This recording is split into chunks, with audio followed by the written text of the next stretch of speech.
What's going on, guys? I'm back with another 31 Days of Halloween review, and today we're doing one of my childhood favorites and a cult classic, Hocus Pocus.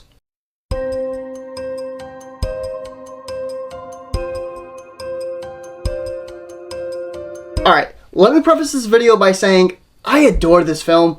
I admittedly watch it more than one time a year, but truth be told, this film is just not very good. Instead of starting with positives this time, I'm going to start on my long list of negatives. Starting off with the story. The direction and approach it took was almost trope-based, being flat-out strange while playing off all the 90s cliches we know today. Pretty much everything the actors and actresses do and say, especially their facial expressions, come off so unnatural it can almost take you out of the movie, let alone the other boatload of issues that it has.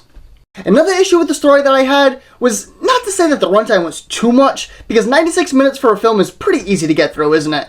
But it just seemed like there was excessive fat left on the bone. There are scenes that can drag out too long, or honestly, could be taken out completely, and it really wouldn't change the film. My last issue with the story, outside of nitpicks of course, is the plot points. They're just out of this world weird and don't make much sense, especially for a PG-rated Disney film. I think this film had a tough time figuring out who the target audience was, where it's certainly made for kids. But there's so many adult references, above PG-rated notes, and actions and pieces of dialogue that don't always feel like they belong or deserve as much screen time as they got. Hang him on a hook and let me play with him. No! Now, to follow that point up, I feel like this film struggled a lot with balancing its tones. There are some things that are lighthearted and cute, then there's other notes that get pretty dark and mature. I'm all for contrasting tones, but there's been numerous movies that make it work, like say Monster House. This film just feels like a bag of cats when it comes to the tones. Go to hell! Oh, I've been there, thank you. I found it quite lovely. To me anyways, it's almost laughable at times where scenes go from trying to be serious or trying to get the audience engaged in someone or something, then it immediately switches to being cringy and off-putting. I feel if this film just decided to be over the top most of the time and embraced it, then tie in some darker tones, it would have worked so much better, but in this case, it seemed it worked against each other. My next issue, in which arguably could be the worst of the bunch, now you know what, it's not even arguable. The worst problem with this movie is the dialogue. Again, the film will go from trying to be serious and then throw in an immediate joke or a corny bit immediately after, and it just doesn't work. Especially when you couple that with the bad acting and poor deliveries from everyone besides the witches, really. My next issue comes from the characters. Pretty much everyone is overacting to where nothing felt genuine and nobody on set had chemistry besides, again, the witches. The characters are all mighty underdeveloped, being awfully bland and basically wooden due to their simple structure and nothing to work with. It was basically the blind leading the blind for my money. All the characters were stereotypical, forgettable, and so damn obnoxious most of the time. I wouldn't buy for a second that they were friends or family unless it was absolutely forced like it was in the last act.